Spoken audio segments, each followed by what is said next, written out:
Croeso, hello, welcome to Rob Brown Red, welcome to the Championship. We've waited 43 years for this. On today's show, we will bring you all the latest transfer news. We'll also bring you dedicated previews for Southampton and Hull City. What more could you want, eh? All that and more on today's show.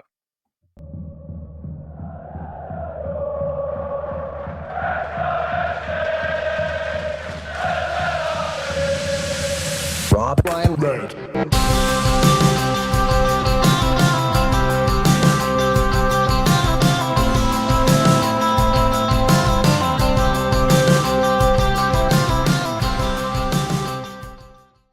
So, Nath, it's been a busy old week, as it always is in the world of Wrexham. The Championship season is now upon us. Wrexham kickstart the campaign against Southampton this weekend.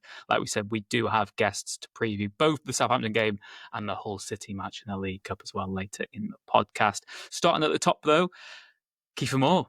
He's a Red. Has there ever been a more Phil Parkinson signing? It's like he was created in a lab for parky ball, wasn't it? Because you took the words right out of my mouth there. That is so annoying. We've been doing this podcast for too long because I was itching to say that if Phil Parkinson could create his perfect footballer in a lab, then he would just clone Kieffer Moore 11 times over or 10 times over in him. So you unfortunately took the wind right out of my sails there after a long day. But yes, no, Kieffer Moore through the door. It's funny to me seeing people or some people turn their nose up at Kieffer Moore. And, with all due respect to the strikers we have, he is comfortably the most accomplished and most talented striker we have at the football club. Whether, he is a slightly different profile to Sam Smith. But imagine if you're Josh Windass playing off. I actually think at the weekend, if Moore starts, I think it could be Windass playing off Kieffer Moore. And I think that benefits Windass. I think the way that Ollie Palmer was selfless at times in terms of the dirty work he did, Kieffer Moore can do that and more. And people will focus on his goal return, but we're talking about a player that has 49 caps, I believe, for Wales, is a bona fide international, is not completely over the hill, is got a new challenge, raring to impress, surrounded by people he knows from the Wales setup in Ward and maybe Broadhead. We'll get onto that later. I think it's a no-brainer move. Yes, it's an expensive deal in terms of there's going to be no resale value. He's on a long contract on decent wages. But Wrexham are in win now mode. And as I wrote this week, there's a 2-year plan to get to the Premier League, and they believe Kieffer Moore is a key piece in that puzzle. It's also not my money. And I also think that the key thing I want to say on Kieffer Moore is 59 goals and 200 Championship appearances. But like I said, he's a facilitator now. I feel like the last two deals we've done, Connor Cody and Kieffer Moore, they remind me so much of Ben Tozer and Ollie Palmer. Tozer, who came in and was obviously that missing piece of the jigsaw in defence, and then the striker who just makes it all work in attack. The long balls will stick, and those two deals aren't just professionals and people who work hard with lots of experience, but they kind of ensure that Wrexham aren't going to be bullied next season. And we're going up a division. It could be very difficult at times, but we've got some seasoned pros in there, and I think Kieffer Moore is a brilliant signing. I think similarly to you, I can imagine Windass or Hardy playing off Kieffer Moore, maybe Broadhead as well. Just the way it's all going to click now, I think it really is a good bit of business. And I know that revisionism is brilliant in football, and people love having that recency bias as well. And if you think, what was Kieffer Moore's last contribution in the Championship? It was assisting Sunderland's winner in the final. And he's going to become a bit of a comedy character for that. And when he goes to Bramall Lane, they will hate him for it. And then when he scores the Wrexham winner at Bramall Lane, we will love it. But the other more pertinent moment, I think, is, okay, you're having a go at a player who was part of the team that finished third and then lost in the playoff final. And that's a bad signing. And you're also chastising a player who the season before joined Ipswich in the January and helped them get promoted to the Premier League. Like, this guy is a top-end Championship striker. Okay, he's not Premier League. We know that. But in terms of what Wrexham need and the type of player we need right now, he is just the perfect signing for Wrexham. And I think he's a brilliant addition. People can whinge about the age and the money all they want. I know that we've been saying all summer that Wrexham don't really sign washed old veterans on big money anymore. And Kieffer Moore, I think, is an exception to this. I think the last two signings we've done are just brilliant, very sensible, shrewd signings for what we need. I think the idea that Wrexham is some sort of OAP retirement home, I think is overplayed. I think it's a bit overblown, but there's no escaping the fact that experience appeals to Parkinson, and you're going into a level where yes, we have young players, young assets that might be sellable in the future. Arthur, Max, Brunt, Kakache is what, 24? Um, I did a list of other players that I tweeted it out, but there's others that are like 25, 26 even. Anyone in that kind of ballpark are assets for now and for the future. But you do need a couple of players. That dressing room is going to change a lot. We haven't had a lot of the outgoings yet. It is changing a lot. Mullin has been there and has been idolised by the fan base and probably by other players for years. He's not there now. We don't know what's going to happen with Elliot Lee. That looks ominous for him with the players they're signing in his position. Ollie Palmer looks done, basically. Someone like Jay Rodriguez could be fifth choice by the time he's back. Who knows what happens to Jack Marriott? James McLean may end up having a peripheral role. And you're looking at the dressing room going, who's going to be the leaders now? Cody, Moore. Kieffer Moore said it himself. I'm going to try and be a leader, try and drive the standards every day. That is Connor Cody to a T. McLean will do that. Matty James will do that. There are just players that have been there, done it. And a lot of rival fans would say Matty James, Kieffer Moore, Connor Cody, washed. James McLean, washed. All of those players. McLean's played in the Premier League. Matty James played in the Premier League. Connor Cody's played in the Premier League. Kieffer Moore's played in the Premier League. Now, we've not got them at their prime, but that experience, is invaluable. And that's what Parkinson is looking at through the spine of a team. And again, if you look back at what Wrexham have done traditionally now, I know National League was a bit of an exception because we built a team that was then kind of capable for League One once we got there. But if you look at last season's transfer business, we just assembled a team that was good enough to get out of League One, and you can rip it apart at the end of the season if that's accomplished. And that's the same with the Championship. We are not buying players now for the Premier League because that is a completely different ballpark. We are buying players to get us out of the Championship. That is the end goal, and Cody and Moore help you do that. They really do set you up well to do so. And hopefully when we do get to the Premier League, then there becomes another massive overhaul and you wipe the squad completely, really, and you start again. That is just how ruthless you've got to be. So unlike some previous summers where we're buying for a few years ahead, these are sort of short-term acquisitions that just help you get stabilised in the league. And I think it's also important, Nath, because being pessimistic, as we all know, and people know our predictions now for the new season. That video is out on YouTube. Thank you to everyone who watched that. Myself and Nath are both predicting Wrexham to be top half, not playoffs, but top half. You can watch the video, find out for yourself. But you've got to realise, as amazing as they are, next season is huge for Max. It's huge for Lewis Brunt. What if one of them struggles next season? They could. There's no guarantee they go to the Championship and just stop playing amazing football every week. That's a very real prospect. So with Cody alongside them, he gives them that experience, that grounding. He's been there, he's done that. And same in attack as well. Sam Smith is an excellent sign. We've all seen what he's capable of, but he's not done it at the Championship level. So you need someone who has. Kieffer Moore's done that. Ryan Hardy's done that. Windass has now done that. And it's just, these are the signings that are the most important to actually gel the squad together. I was just going to say that I also feel like they've recruited mentors. Like when in school you had I don't know if you had this. Did you have like a buddy up scheme where you would like, maybe an older kid would like try and help a younger kid if there's any issues? Definitely had it in university where maybe a final year student would help a first year student. And in a perverse sort of way, I think there is a sort of like buddy up scheme at Wrexham. Kieffer Moore can help Sam Smith and navigate just the way your game develops in the Championship. Liberato Kakache's got James McLean, who, whether Kakache's play, I know Kakache's played at top level, but so is McLean and is really experienced at being a leader and playing that position and knowing what it takes to win and the standards he drives every day, the fitness he has. Connor Cody there for Brunt and Max. Arthur's got Danny Ward there. There are lots of, even like say someone like a Ryan Longman. I know he's not very old, maybe similar in age to Ryan Barnett, but he's shown him the level you need to get to, having played higher. Ryan Barnett's never played in the Championship, and we had that when Fletcher was at the club, Stephen Fletcher. And by the way, he did a really great podcast with, I think it was William Hill, talking about how he wanted to stay with Wrexham and said they were the best years of his career, and I'd really recommend you go and watch that. I thought it was really interesting. But do you remember that time there was? I know Ollie Palmer's not young either, but remember that time Palmer scored and ran straight over to the touchline, and Fletcher was on the bench. And it transpired later that Fletcher had been giving him advice over a coffee in town, and I feel like yes, you're building for now very quickly, but yes, you're building for now just to see how you get on this season. But you want Kikache, Max, Brunt, Smith. You want all these players to elevate because they are the ones of the right age profile. And in 2 years' time, when Kieffer Moore's in his final year of his contract and Cody's maybe out of contract, their legacy will be either taking Wrexham up or what they've given to the others, you know?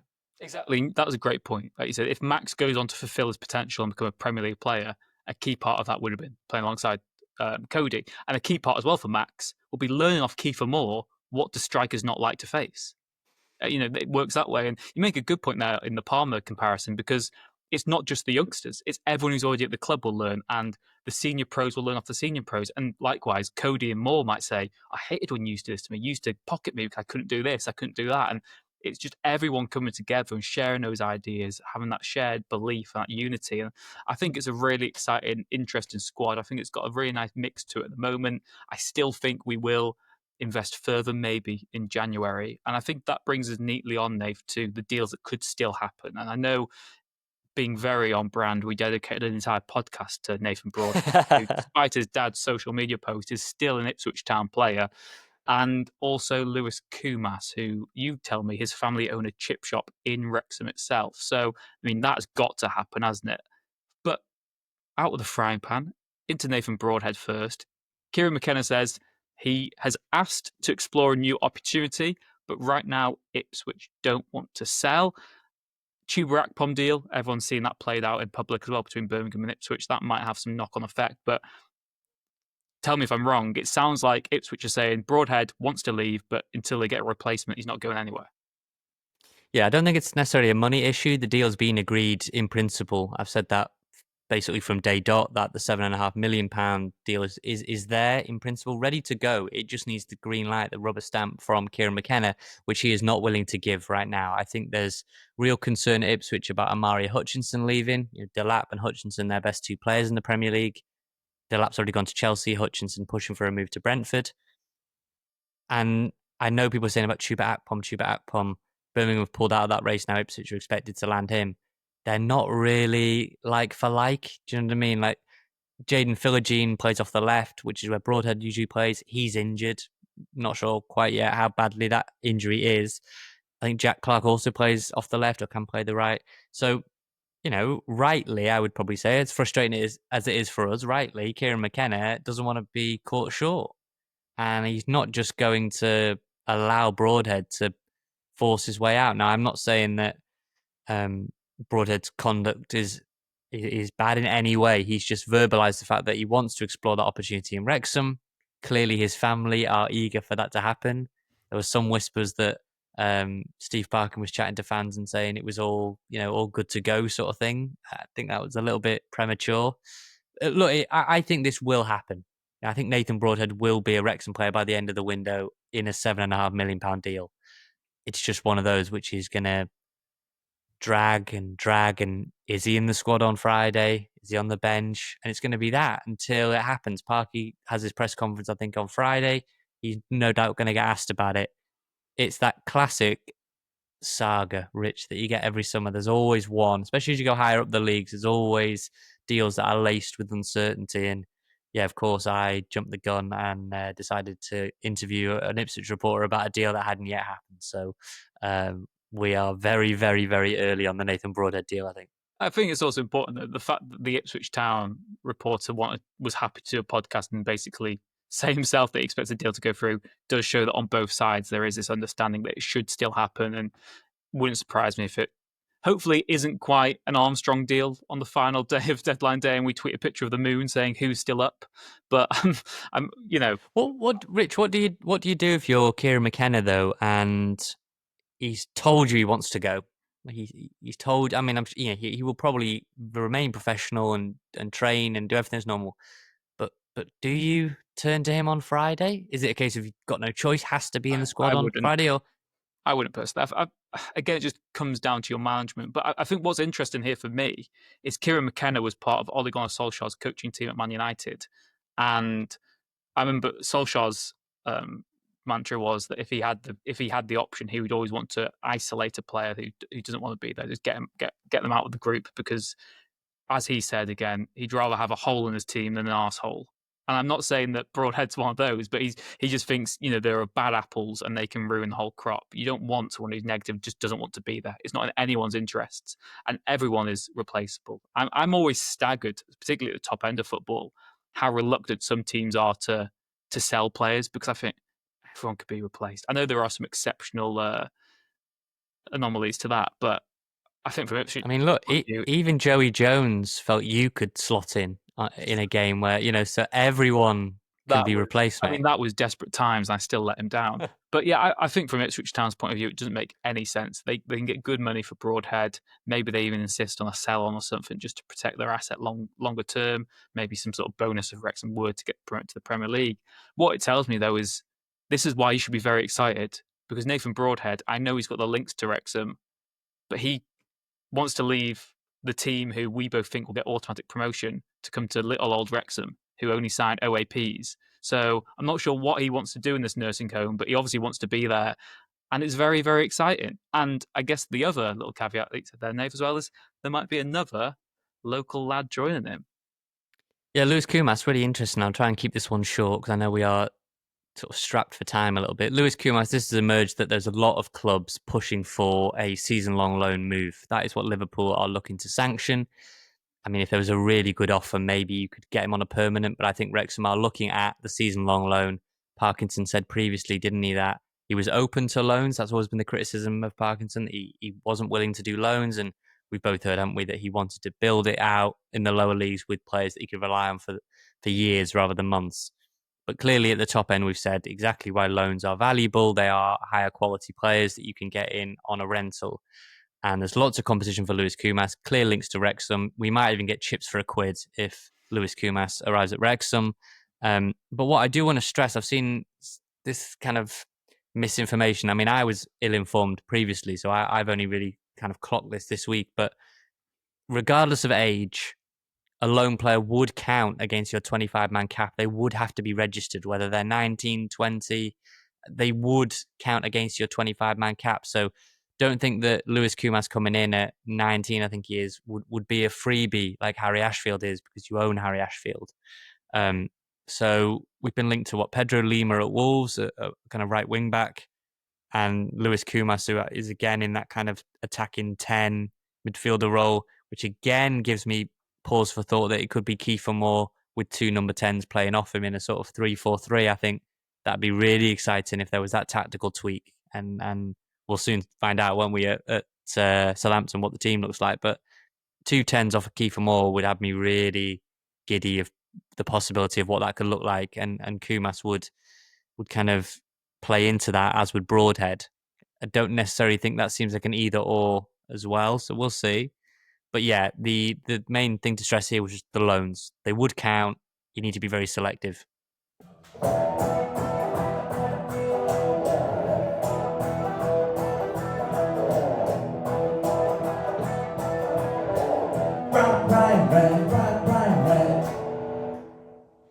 Well, Nath, it's time to get on to the football. Wrexham back in action this weekend. The return to the Championship, the second tier, 43 years in the making. They face Southampton away at St Mary's in the lunchtime kickoff on Saturday.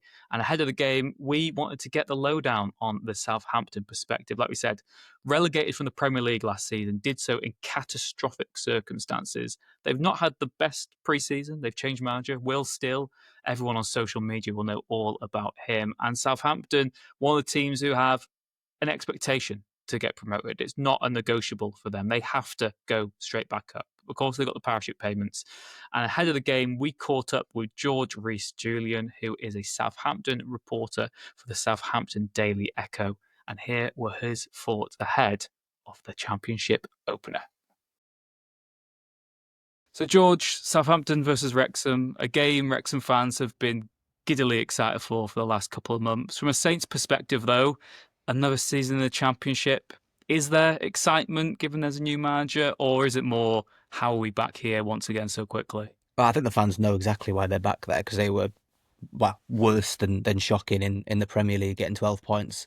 I think I can't quite work out if fans are excited, because I think fans also can't quite work out how they're going to do this season. The expectation is to get promoted and to do it automatically, hopefully this time after success through the playoffs last time.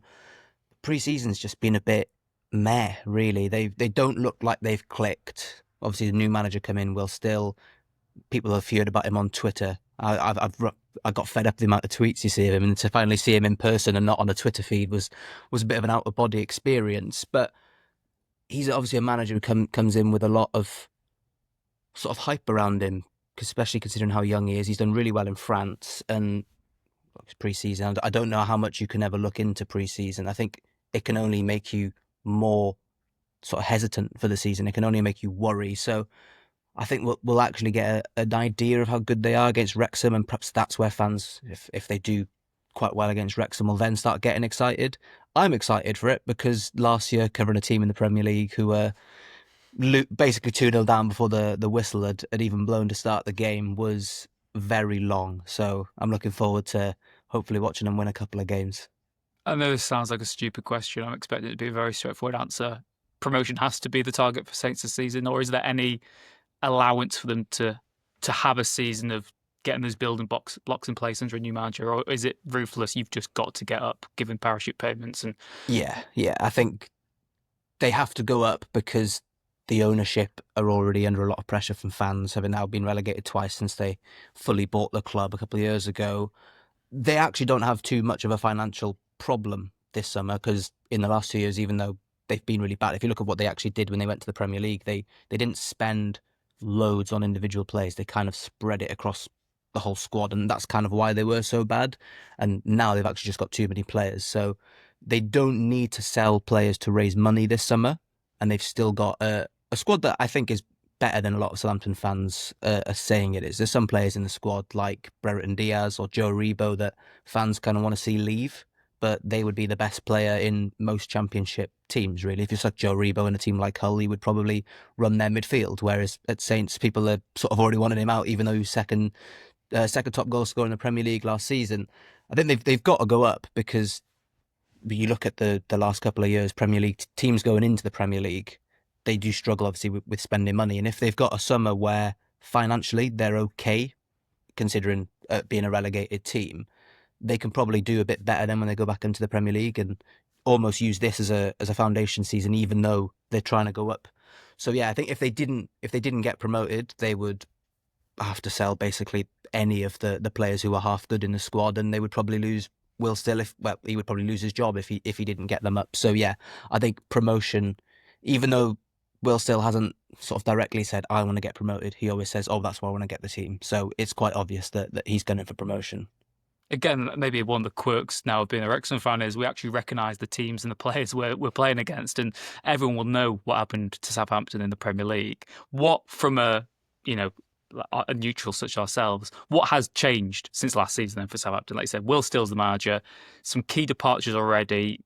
By the time this goes out, there might have been further key departures for the club as well. What would your sort of summary be of the last sort of 4 or 5 months for Southampton? Well, I mean, they've gone from Russell Martin football in December. I think everyone who's Welsh will obviously know him from being at Swansea and being very stubborn in his ways of possession football. Now they're trying to play something which is very, very different. What we've been told from Will Still is it's going to be very high, intense pressing football and win the ball high and get the ball into the box. And we haven't really seen that in pre-season yet. Obviously, it's only a couple of weeks in. I think the main difference is sort of the players they've got now. They have sold a couple of players. Obviously, Ramsdale's gone, so they've downgraded significantly in goal. But the other players they've sold, they're not of massive miss to the team. Kamaldeen Sulemana, being a club record signing a couple of years ago, never looked like he was worth half of what the club paid for him. Paul Onuachu, massive tall striker, but can't play a couple of games in a row. But they've gone now and signed. The two players they've signed are 21 years old, so that they go in for an even more youthful thing with the squad, even though that's kind of been what they've been building the last few years. And I just can't work out what the what the team's going to be, really, because they've got a lot of players, particularly up front, who are all sort of the same level, and they all sort of fit into the same sort of position. And I think I can work out what the team will actually be against Wrexham, because I've watched them through pre-season, but they've just got a lot of players who are very similar. They've got about 4,000 centre-backs. They've got loads of wingers who are actually sort of strikers. So there's not been a load that's changed. I think the only thing that needs to change is the mentality of the players. If you're losing every week in the Premier League, if Wrexham score early, then I wonder how much their mentality is going to change, because that's a feeling they felt all the time last season. And it's probably quite easy as a footballer to sink back into that, to drop your head straight away. And perhaps Wrexham can make the most of that. I don't know what you think they'll be like in terms of coming out the blocks quickly away from home at a team who are just in the Premier League. The players are going to be up for it, right? They're going to be thinking about this game throughout the whole of pre-season, and they probably know they can start it well and put Southampton straight on the back foot. Yeah, I think from a Wrexham perspective, there's not too much to lose. Obviously, you don't want to get destroyed or swatted away in your first game because it undermines everything you've been doing. But I think we say this a lot on the podcast. This Wrexham team, even if you include the first season of the takeover where Wrexham didn't get promoted but finished second, lost in the playoffs, they've effectively only won matches for 4 years in a row. So the mentality of the team is ridiculous, to be honest. They believe they can beat any opponent, and you can't get that back once it goes. So you really need to capitalise on it now. And like you said, a game where Wrexham could go to St Mary's, go to what we would all call a Premier League club, with no real pressure to get a result, but a real belief you can, and that can just snowball your season. You mentioned a good point there that, I guess it is that Southampton have more to lose this weekend, and their 100%. approach will be interesting as well, because like you said, we'll still need to get the fans who maybe doubt him at this moment on side. You mentioned there as well the makeup of the squad. Is it very robust, the formation you've seen this summer? Or is it sounds, you said with the wingers, is that sort of a 4-3-3 then, or was it 3-5-2? What is it that Saints play? Sort of a 4-2-3-1, to use maybe more of a FIFA formation, because I'm not too sure that's necessary. Like, formations they've kind of gone now, really. Yeah. People look at, like, you look at FotMob or something like that and you see a formation there, but teams are quite fluid. I think what they've got is they've got Ryan Fraser, who most people will see as a winger. He's been playing more through the middle in pre-season. I don't know if he'll start. Depends on if someone like Mateus Fernandes, the only player who was any good in the Premier League last season, if he was ill for the last pre-season game, he's got clubs after him. So we'll wait and see if he actually starts. So yeah, I think they'll sort of try and be a bit fluid up front. I think it all comes down to if they'll be able to play someone like Tyler Diblin, if he'll even still be at the club by Saturday, if Mateus Fernandes is available to play, if Brereton Diaz is back from injury, will probably change things. They got Jay Robinson, who's probably someone Wrexham fans don't know about, but he's actually the one that I would be most worried about, because he's been brilliant in pre-season. He started the last game of the season against Arsenal in the Premier League, and if he plays, then Saints can create chances. If he doesn't play, then they kind of just got a lot of players up front who don't do too much. So if you see Jay Robinson on the bench, I'd probably be like pumping my fist in the air if I was a Wrexham fan. I guess that's another thing that most general football fans would know about Saints. They've got the famous academy system. It's always been well documented, and particularly when Saints went down to League One, that was kind of the nucleus of their rise as well. Once again, is Jay Robinson, he's one of the stars of that right now. Then are there any other youngsters that Saints have? I mean, what is their policy been? You mentioned that they've only signed 2 players, both young. Like, is it just been to use what they've already got at their disposal, cherry pick a few youngsters in there? Yeah, well, so their squad's, it's just too big. Like, they've got, basically for the last few years, they've just been adding players, and because they're quite good at holding out for how much they want for a player, someone like Tyler Diblin, they're not going to get bullied into selling him just because they got relegated. But what that has then sort of led to is a squad of players that they probably should have got rid of 18 months ago, or players they signed last summer who are still sort of here, and players who probably want to leave. But then they've got players coming up from the 21s who reached the Premier League 2 playoff final last season, and Jay Robinson actually didn't play that game, despite basically being the reason they got to the final, because he was away with the first team instead. And I'm interested to see what happens in midfield, because Flynn Downs has been injured the last few games in pre-season, hasn't actually played a pre-season game for a couple of weeks. All the rest of the midfielders are also got various different knocks, or Joe Aribo's expected to leave and has basically been away from the team. So someone like Moses Sesse, who has never played a senior game for Saints, or never played a senior game at all, could be a really rogue starter in the midfield. And I'm interested. I have a funny feeling he could play, but again, it just comes down to if one of those actual experienced players is available, then they'll probably start. But yeah, it does look like they're going to give academy players a go. But at the same time, if they don't ship out the ones that they want to ship out, then it becomes so much more harder to give an 18-year-old who's completely inexperienced minutes when you've got someone like a Will Smallburn who's played in the Premier League, was a big part of why they got promoted last time. So yeah, I mean, I don't exactly know what they're going to do, but he's probably, Moses Esse is another one that people might see on Saturday and go, I've never heard of this kid, and that's a little bit of who he is. I guess as well, George, as part of your role as a journalist, people love asking you for predictions, even if you don't really have any opinion on it yourself or you don't care for predictions. I want to ask you two here, though. Southampton, obviously, like I said, the expectation has to be promotion, however, by hook or by crook, where it's automatics or the playoffs. Ahead of the ball being kicked, and these can date horribly, what do you think Southampton will actually do this coming season? If you'd asked me a few weeks ago, I'd have told you automatic promotion very, very easily. Not in terms of they will run away by it, but I just thought that was nailed on. It was going to happen. Because I look at someone like Leicester and I'm unsure of how it's going to go with them. We don't know about the points deduction yet. And I'd imagine they've got a lot of players that they haven't sold yet. And if they do get a points deduction, some of them will probably be knocking on a door and thinking, I don't want to be here if we're already sort of 12 points away. But having seen them in pre-season, they still don't look like a team who can score goals. But in the Championship, they could come against someone who can't stop conceding goals and get a few, and all of a sudden it turns around. So I'm still pretty confident they'll get at least the playoffs, and I'm still quite confident they'll go up automatically. I just think a lot of the players who don't seem good to Southampton fans are much better than players in the Championship. Not to disrespect Bristol City, but if they can get to the playoffs last season, I know they had a manager who got a lot out of them, but Will Still's done the exact same in his career up to now, and I think it would be silly to bet against them, but at the same time, they're a club that have got literally no confidence at all. So it could be, they could, I'm not saying they're going to do a Luton, but they could be that one team who gets relegated and just has a season that you almost forget they were in the Premier League the year before because they're so poor. I've realised I've actually got 3 questions for you. Maybe 4, actually. This is how fluid this is. I just want to say as well, like, predictions week, will be on the podcast. Like, who are your teams to watch at this moment in time? Like, who do you think will be up there for automatics? Is it as simple as just Ipswich because they're very good? Yeah, I think Ipswich. Like I was having a look at their business earlier for a piece just to sort of compare them with Saints and stuff, and the fact they're going after players like Chuba Akpom, who was brilliant last time he was in the Championship. I just think they'll be fine. They haven't really sold any of the players they signed. They did a little bit like Saints where they went and got Championship proven players, but I think they went and got the real cream of the crop of those Championship proven players, someone like Jack Clark and those. I think they'll be fine, and they've still got Kieran McKenna, so they're basically the same as they were a couple of years ago.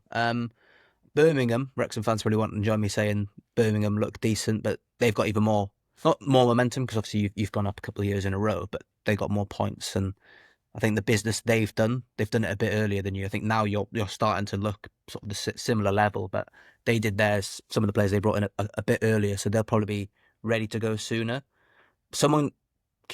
People keep telling me Millwall look all right. I don't know about that. I've not really Seems looked very into much them like too when much. everyone said Turkey are the dark horse. Yeah, that's what I was thinking. 2022. Yeah, Year 2020 for that. They've got always a very one, good isn't there? striker, a bit of momentum, but yeah. And then Swansea looked like they started the window well. Signed a lot of players quite early on. Pre-season hasn't gone amazingly, and I'm interested to see if hiring the interim manager after they did well as the interim turns out to be good, or if Swansea are going to do what Cardiff have done for many years and bring in an interim manager and all of a sudden get his assistant in. Yeah, I'm struggling. I think Coventry with Frank Lampard, they ended last season quite well. If they can keep hold of their best players, they'll probably be fine. I can never work out in the Championship because there's always the team who come out of nowhere. Like when Ipswich went up last time they got promoted, I would never have predicted them. And now I'm looking at someone like Birmingham and even Wrexham as being, they could push up the table because of what Ipswich have done. And perhaps you then forget about someone random like Stoke might have a good season or something. So that's what I like about the Championship. Someone always surprises you because they're better than they should be. And someone always surprises you that into December, they're halfway down the table and they're getting a new manager and then they have a decent end to it and sort of sneak into the playoffs. The other two questions, finally, we will obviously end with the prediction for this weekend. But I want to ask, not to get too giddy, and this could age horribly, but what is the biggest difference now? Obviously, Wrexham have gone up to the Championship. This is going to be a huge culture shock for us. What would you have any words of warning for Wrexham heading into this season? Because given our recent business, it does feel like rather than being the question of, well, will we survive? It's what can we achieve now? But obviously, you've got to walk before you can run. Yeah. Do you have any concerns for Wrexham coming up to the Championship and maybe being caught cold or a little naive? Well, I think the business you've done has been good because you've gone and you've signed quite a few players who've been promoted. Obviously, without knowing the ins and outs of your squad, I imagine there's still gaps and players that sort of got question marks over their name. But I think you're probably in a much better position than clubs like Plymouth and stuff who've come up recently, because they've kind of come up and really had to get the most out of what they've got. And I imagine Wrexham are still doing the same. But I think the biggest difference from League One to the Championship is just that people say in whatever league you're in, anyone can beat anyone, right? But that is so unbelievably true in the Championship. You look at when Saints got promoted last time, they were seemingly dropping points to the rubbish teams and doing a bit better against the top teams. Like they beat Leeds both times, but continually struggled against teams like Huddersfield and Rotherham. So there's a weird thing in the Championship. I don't know in terms of how Wrexham are going to set up to play, that they may obviously be a bit more pragmatic and just look at whoever the opponent is and try and beat them that way. That's probably the way you've got to go about it when you're not a team like Southampton with almost 30 players who would get into every single Championship team. You can't really impose yourself as much, but Wrexham have got unprecedented momentum, haven't they? So it'd be interesting to see how that carries through. And obviously Saints have done it before, where they've come up from League One into the Championship, into the Premier League. Ipswich have done it recently as well. So it's possible, but I think that's what the Hollywood script would say, isn't it? That they get promoted again. But I also have to give you a little insight into my prediction. I've thought all summer that the script is going to be that Wrexham at least start the game well against Saints, because that just makes that first episode, doesn't it? Yeah, it does. So I guess, George, you've teased it enough. What do you think will happen this weekend then? Southampton versus Wrexham, opening game in the Championship for both clubs. The team relegated from the Premier League, team promoted from League One. What is your prediction? I think it's nailed on Wrexham to score inside like 5 minutes, and everyone in St Mary's to just start losing their heads, because quite rightly so, all they've seen is defeats. I thought it would be like, for a while my prediction's been 2-2, and I don't know if I've changed that because Saints just drew 2-2 against Brighton, and I'm sort of reluctant to guess the same scoreline I've just seen. But in that game, Saints were really, really slow to start, and they might bring a couple more players in, but I don't know if in a week you can completely change how quickly you start a game. And as we've sort of touched on already, I think Wrexham are going to be unbelievably up for it from the start. So I've kind of cut my prediction down to a 1-1 draw. I just don't see Saints, one, being able to keep a clean sheet, because I can't remember the last time I saw a clean sheet, to be honest, and they've not kept one in pre-season. And they've not really looked like a team who are going to score multiple goals. They scored 2 quite in quick succession, one of them being a penalty and one of them being a deflected shot against Brighton in the only 30 minutes where they've looked really, really good in pre-season. So I think a 1-1 draw is probably quite a safe bet. But if Wrexham won, I wouldn't be walking out of St Mary's thinking that was a surprise. And I also kind of wouldn't even if Saints won. I think it's one of those games where whatever happens has a justifiable way of making sense. So bit of a cop-out is to say a draw, but I would probably rank it as a draw, then Wrexham to win, and then Saints, just because I'm so used to seeing them lose. And there's just something about that first game. Like they scraped past Sheffield Wednesday the last time they got relegated, and they started quite poorly then. And I don't know if it's just because I'm so used to them being bad, I can't predict them to get a win. So hopefully I'm wrong, but at the same time, you've signed so many good players, and if they do come off the bench, like, you're going to be able to impact the game. I said it off the pod. If your business signing players like Kieffer and signing players like Nathan Broadhead, if you'd have done that 3 weeks ago, I think you would have won this game. I think that would be quite a safe bet, but it's probably come a little bit late to really impact this one. There you have it then. Wrexham will have a win, lose or draw this weekend, and you can be certain of that.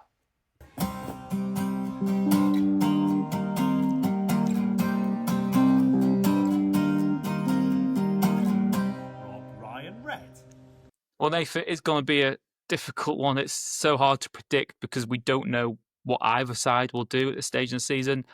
Again, maybe go back a couple of years ago. MK Dons, the opening day, that wasn't a reflection of what was to come. There can be a lot of unpredictability in those first few matches, as Parky maybe wants to blend in last season's squad with the new arrivals. What do you reckon to team selection this weekend? How many of the new guard play? That's really tricky, isn't it? That's the kind of the running joke on social media that if you're able to predict the Wrexham lineup, then you probably want to do the lottery this weekend if you can get the Wrexham team right. I think it'll be very quickly. I think it'll be Okonkwo, Cleworth, Cody, Brunt. I do think McLean will start left wing back. I think it'll be Longman right wing back. I think it'll be Matty James, George Dobson, Lewis O'Brien, with Windass playing off Kieffer Moore. Is how I think they'll line up. I know Kieffer Moore's just arrived, but clearly they've had to give him a long contract, give him a decent wage, almost assure him, I would think, of a starting role. Some suggestion that he's coming to be a Fletcher type player. I don't see that at all. I think he will want assurances of his play time, and I think he goes in and starts straight away. Yeah, I feel what I'm so uncertain about now right now, and I feel like it's forgotten all the time, is George Thompson. We signed this guy, Bolton's captain, and it's like everyone's sleeping on him. Like he gets no mentions. No one's mentioning him in the predicted lineup. We don't really know where he fits in, what he does to this extent right now. I thought when he signed, he'd be like a George Dobson alternative or an upgrade. I just find it fascinating. I find that deal so fascinating out of all the ones we made this summer because I hope I'm proven wrong, but I just don't get it at this moment in time. Yeah, you'll probably have a sponsored George Thomason shirt this season. We sponsored Mo Fowle's shirt this season, which has finally arrived in your inbox. So thanks to the club for sending that out. That is a real treasured item in your Wrexham sort of memorabilia, Rich, I'm sure. But yeah, who knows how the opener's going to look. It's probably a good time for us to play Southampton, given that Tyler Dibbling is training away from the main team and they're not really settled yet in terms of how maybe they're not as confident. Everyone we speak to doesn't seem to be super confident from the Southampton side of things.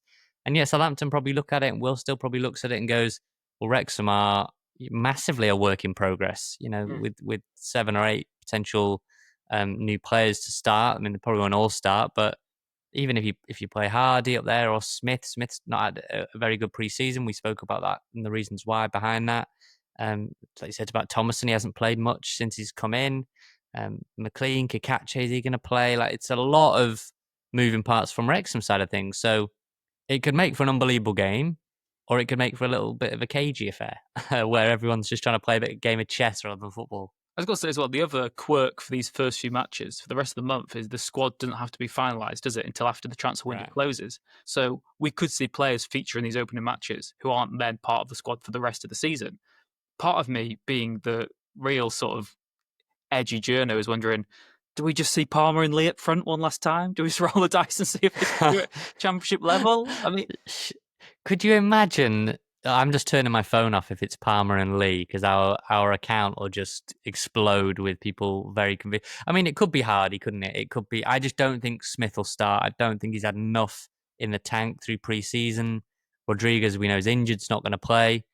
It could be Hardy. And there was a good post where I think it might have been like Wrexham Fan 3 or something. I forget the handle, but it was something like 10 out of 11 or 9 out of 11 starters from Parky's final friendly match started the first league game. So like the final friendly usually is a bit of a giveaway. I guess the difficulty is that they were split over 2 games in Groningen. So it was like tricky to say. I would be surprised if Connor Cody didn't start, for example, but he wasn't in the stronger quote unquote side that played Groningen in the second match. So look, again, some people even think Ward will start over Okonkwo. I would be surprised by that. I think the most intriguing selection for me is the makeup of the midfield. Is it going to be Dobson? Is it going to be James? Heck, is it going to be someone like Evans, who's had a pretty decent preseason, I thought, overall? Is it going to be Windass in a deeper role, O'Brien, Thomason? Like I say, so many options it could be. I wanted to ask you this quickly as well. How do you approach this game? Do you go out and try and make a statement and just like score early, try to scare Southampton, show them that we're not just here to make up the numbers? Or do you just try and not get turned over? Because if Wrexham were to lose 3 or 4-0 on Saturday, then maybe the bubble bursts a little bit straight away and people start doubting you. And I know that we wouldn't maybe overreact like that and think, well, you're playing a very good team. But that is a possibility. It's so hard for me right now to gauge fully what will happen this weekend. But do you think there's an argument that you set up quite defensive and just try grind out a result? Or do you think, hey, this Southampton team aren't settled yet, we could do a job here? So I don't believe in the idea anymore of free hit games at any level. I just don't. But that's not a thing. Kings Lynn at When it's home? 0-0. What's that? Kings Lynn at home? That was a free hit, wasn't it? I just don't believe in like free hits. I just think it's easy to say that after the fact. If we lose 3-0, it was a free hit. Southampton are expected to go up, and they've got parachute.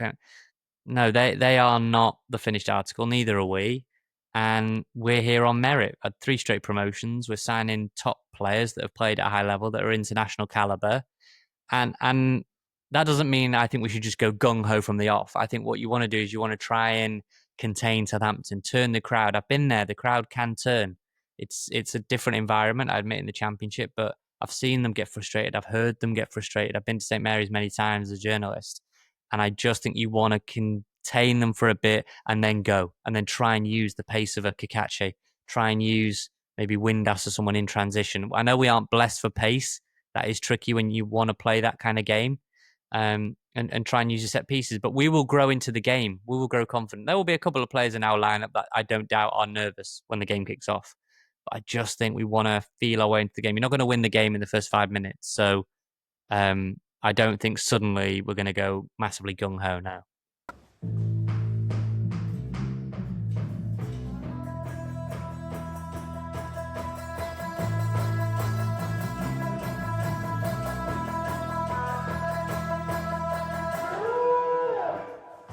Well, Nathan, the other quirk as well is that we've got a Carabao Cup game on Tuesday night. So I'm sure by the time we come back next week, we will have seen a lot of the squad in action. Hull City, I know you've got a preview of that coming up quickly. Just before we get into it, do you think it is just then a completely different lineup for Hull than we see at Southampton? Personally, for me, I would want to try and gel players that you think are going to be nailed on starters. Because again, Hull is a Championship team, and they will have to put out a team that is fairly solid also. So if you think O'Brien and Windass, you want to try and start forging that connection, or I would do that. I would go fairly strong in both games. He will obviously freshen it up. It'll be Hardy or it'll be Smith. It might not be more. Some players aren't going to be able to play twice in a week. Probably Connor Cody's not going to play twice in a week, right? But there are players that, I would play Max again. I would play Brunt again. I would play certain players. I would play Ward, Barney. There will be some changes, but in the key areas, particularly midfield, I would want to try and start fusing relationships. So that's a long-winded way to say a couple of changes, but not loads. I wouldn't say. I would genuinely go 11 changes for Hull. I know that sounds absolutely mad, but I think at this stage of the season, Parky might still even need to make up who's in that squad. Do you not think? Who's going to keep? Who's going to register? Maybe, but there's got to be about 20 names already just locked there, and maybe there's more. We've got something like 31 players now on the books, senior players. And we're adding 2, and we're talking about at least or potentially 2 more, if not more. There's some reports in Holland that Manswerk, who was at Cardiff, has supposedly agreed personal terms. I've not seen anything to suggest that's massively credible, but again, the rumor mill's not slowing down. It's not like Wrexham. I got told they were looking at 9 players. 9 signings this summer. We're on 8. It seems like they are looking at least 9, if not maybe 10. So who knows for Hull? And very quickly before I get into the preview, I do want to say that, remember, Southampton, first game in the Championship for Wrexham. We still have the Predictor League. If you want to join that, there's over 120 players in that now. There is a trophy up for grabs. I'm knocking my microphone. This number that is probably back to front, you can't see it properly, but the Rob Ryan Red Predictor Trophy, a bit of fun, and it's the first time we've done it. 120 players. All you have to do is guess the scores each weekend. Super easy on the Forescore app. Details are in the description. Myself and Rich, I hope Rich is going to at least put some scores in and play along. It's a bit of fun. It's not like fantasy. You're not having to study up on players, just score predictions. And if you come out on top, you will win that weird and wonderful trophy that is going to sit on my mantelpiece for the next sort of 7 or 8 months. So Hull preview? Yes, Hull preview. I recruited a good friend of mine. So Catherine, who I used to work with, she now works at the Daily Telegraph, a massive Hull fan. Loves to go home and away for Hull. And for years, she's been desperate to get to the racecourse and desperate to play Wrexham just so that we can go head to head. We finally get it, and all the games are on a midweek. So, yeah, I caught up with Catherine to find out what's been going on at Hull. They've ditched Ruben Sellers, got this transfer embargo. They supposedly signed Ollie McBurney. What can Wrexham expect from Hull? Here's what Catherine had to say. Okay, so the second game before we come back is our first home game, sort of, yes, before the league gets going at home. First home game is a cup game, Carabao Cup, against Hull City, and good friend of mine, Catherine, who is here now to talk Hull. We've been waiting ages for Wrexham and Hull to play in the cup. We've been waiting just when can I get to Hull to watch Wrexham? When can you get to Wrexham to watch Hull? And every game we're playing this season is on a Tuesday night or a Wednesday night. What's going on? I know, it's like the one season we're in the same division. It's like now you can play each other in the cup when we've been trying to like navigate this game for, the last few years, but it just hasn't happened. And then suddenly like have 3 games and have them all midweek. I also booked a holiday for the game, so I also can't go to the cup game. So I'm going to be like praying my dad can get me a ticket for the league match to tick off a stadium I've not been to, but and trying to get it up on a VPN to watch the cup game. So look, last season, obviously, I was taking a vested interest in Hull just from our conversation, and we were thinking, "Oh, Hull going to survive?" I did think they would with Sellers, and you did, and then obviously we came up, so we are in the same division. But Sellers has gone. You've had a transfer. About explain to people listening who maybe don't know this circus at Hull what's going on or what's gone on. Yeah, so obviously Ruben Sellers came in last season. His main objective was to keep us in the division, which he achieved. But our owner, as some people obviously might be aware, that he kind of has ambitions greater than just staying in the division. And apparently the aim was to finish in the top 10, which, given we were bottom of the league when Ruben Sayers came in, seemed, a little bit far-fetched. But there we go. So he went at the end of the season. Obviously did a good enough job for Sheffield United to appoint him. And then we had this kind of merry-go-round of which manager was going to come in. We had, I'm now struggling to remember his name, but a former Newcastle player who's Turkish that was rumoured. And he'd had sort of, like past kind of convictions for racism, and that kind of had the fans up in arms because at one point it looked like they were going to try and appoint him. I think the owner then had to backtrack and go away from that. There was talk of the Muslic, the former Plymouth manager. Obviously, he went to Germany. There's a few kind of names going around, and then he settled on Sergei Yukirovich, who few people really knew much about. Obviously, you do a bit of Googling, you see managed Zagreb, did quite well for a year, unfortunately was manager when they got beat 8-2 by Bayern Munich in the Champions League, but otherwise did a reasonable job there. But obviously massively unproven in English football. And then comes, a transfer embargo due to, obviously, we'd had this kind of situation where we wanted to sign Louis Barry on loan again from Aston Villa. We'd had him last season. And then it somehow transpired that I don't know if they could get a deal over the line. And then obviously Villa have, financial fair play stuff going on. And it transpired we owed them money for the Louis Barry deal from last season, which we hadn't paid, which they then called in. There was also money owed from a loan from Finn Burns from Man City that we hadn't paid. We were basically behind on a lot of payments, and the EFL just sort of slapped us with an embargo. I think both of those fees have now been paid, but the embargo is still standing at the minute. They've tried to get it lifted. It's a free transfer window, so basically we can't sign a player for a fee. We can get loans and we can get free transfers, but it took us quite a long time to get wages approved for those free transfers. So we had about 5 players waiting to kind of be confirmed while this was all going on. And I think the sort of hearing into our embargo is this week. So we should hopefully hear whether it's going to be lifted or not. But in the midst of all that, it does feel like we've brought in, a few good free transfers, a few good loans, some championship experience. It looks like Ollie McBurney is going to be confirmed either today or tomorrow, it feels like a decent signing. And we've had a good pre-season. We've not lost. I think five wins, 2 draws. Obviously can't read anything into pre-season, but we were terrible in last pre-season and then we started the league badly. So maybe, it's kind of looking a little bit rosier now than it did maybe a month ago. So What I was going to ask, I said this to you before we even came on, me included, a lot of people are saying Hull are going to go down. Obviously didn't do very well last season, really, in terms of position. A making sign, I think Ollie McBurney's a good sign. It would have been a probably Wrexham documentary dream in terms of his personality, but Hull, that is a good signing. Joe Gelhard, you are trying to get again. There are others who've come in. Lundstrom's got good experience. So basically, all the experts, I'm not an expert, but are all the experts wrong to say Hull are basically destined to go down with Sheffield Wednesday?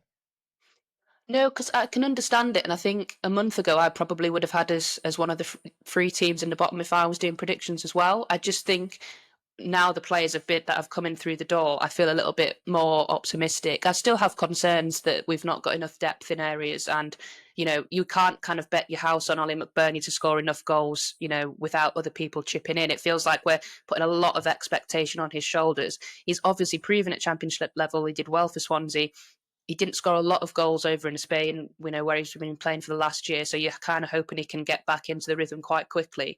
But it does feel like the manager has got players on board quite quickly, and it looks like from what we've seen in pre-season that they're enjoying playing for him, which is kind of the opposite to what we saw last summer when we had Tim Volter come in. It looked like the players didn't understand what was going on.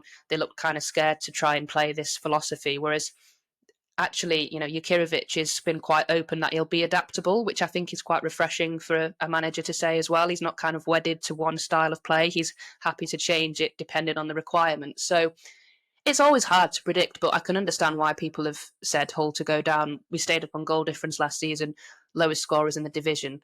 But I do think fans are feeling a little bit better now than they were maybe a month ago. It's funny doing these conversations before we've actually played a game. So there is another game, a league game. So who knows how we got on at Southampton and you get on against Coventry, two teams that most of these experts, again, have got Southampton and Coventry very high up the table. I just thought for some listeners who, maybe aren't as familiar with the Championship, you are familiar with the Championship. How much of a kind of grinder is the league in terms of the unpredictability? I think this season, Sheffield Wednesday aside, and maybe Hull to an extent, people are saying it's pretty difficult to work out who's going to finish where. There's that many good loan players coming in, that many top players. Clubs are spending cash galore now, Wrexham and Birmingham included. It seems like a hell of a league. Yeah, I think you can't kind of now rely on the teams that come up from League One being the ones that are going to be struggling down the bottom. I mean, I don't know much about what Charlton have done, but it feels like their budget's probably not been as big as yourselves in Birmingham in terms of who they've brought in. But whether they could be one that would struggle. But there's a lot of big clubs in League One now, so when they come up, they're actually pretty well prepared to deal with the Championship, and it's such a strange division. I mean, last season we played Millwall twice, and we beat them away from home.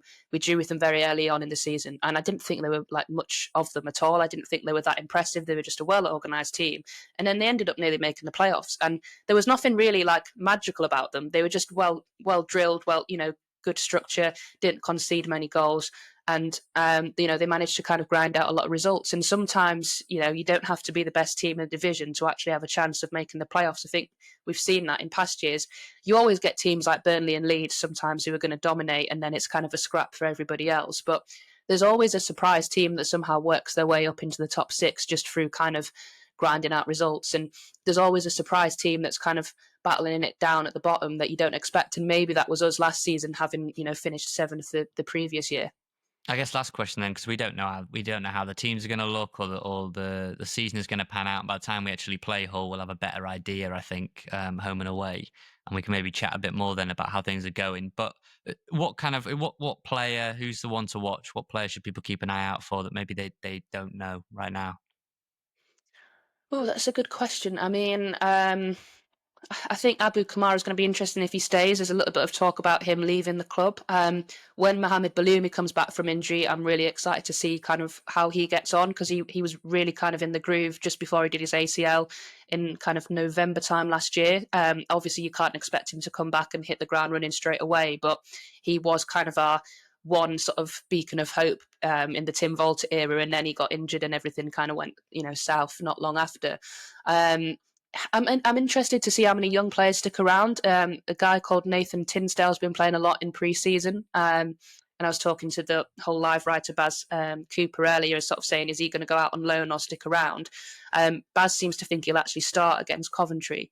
So interested, see how well he does, whether he, fades out of the picture if more players come in before the end of the transfer window, or if he kind of still keeps getting an opportunity. I think he might end up playing the cup game. So kind of interested to see how he gets on and whether he can actually kind of, make it at that level. I guess lastly then, are Hull going to beat Wrexham at the racecourse? What do you think? We've got to have at some point. It might be against Southampton. I don't know yet. I can't predict the future, but we'll surely get every result we get that's negative for Wrexham will be a welcome to the Championship, welcome to the Carabao Cup. And I don't know, Hull feels like that game where everyone thinks we'll walk over Hull, and these things never pan out like that, do they? I don't know. I mean, our record in the League Cup is absolutely terrible. I mean, we got beat by Sheffield Wednesday last season. I think our new goalkeeper that then didn't play another game after that passed straight to the striker for one of their goals. So I feel like you guys will probably be more up for it than we are, but sometimes it just doesn't go like that. It depends. I don't know how seriously Phil Parkinson will take the League Cup. I can't imagine Hull being massively bothered about it, but you never know if it's a chance for those kind of fringe players to force their way in. But I would say I'd lean toward more thinking you guys will probably win that than us.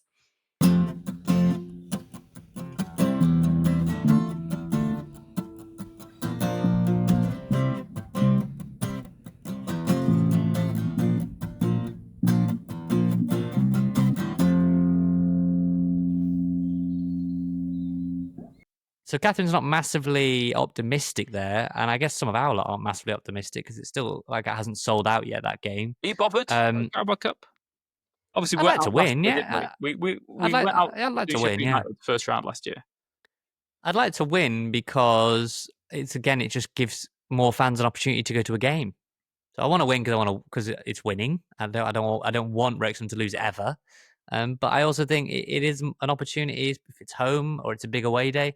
It's an opportunity for potentially a new ground to go to, or you never know. Cup competitions are fun. People know my thoughts on the FA Cup. Why I love that so much. Carabao Cup, all right, it's less glamorous, but at this stage in the season, I wouldn't want to say go back-to-back defeats, say, to start the season. You want to keep the goodwill, the good feeling for a while. And I think first game at home as the Championship team, I know it's in the League Cup. That's important, I think.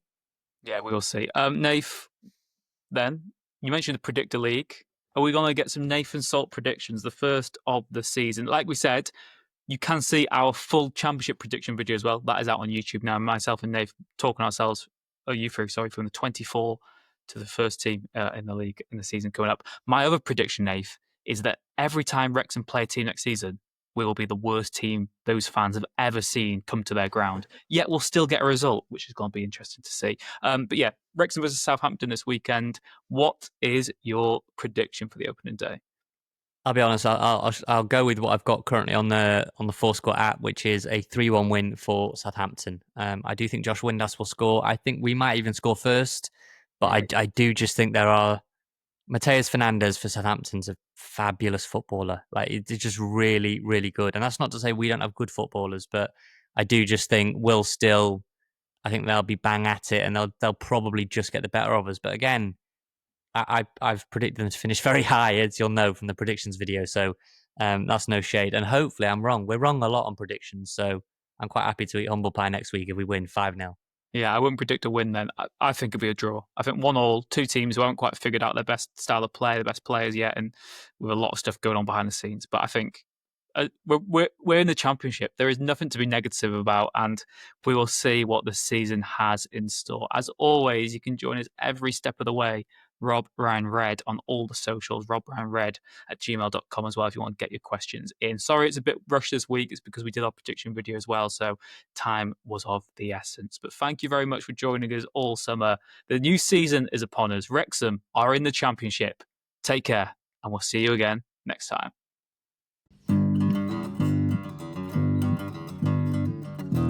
The Wrexham AFC podcast with Nathan Salt and Rich Bay.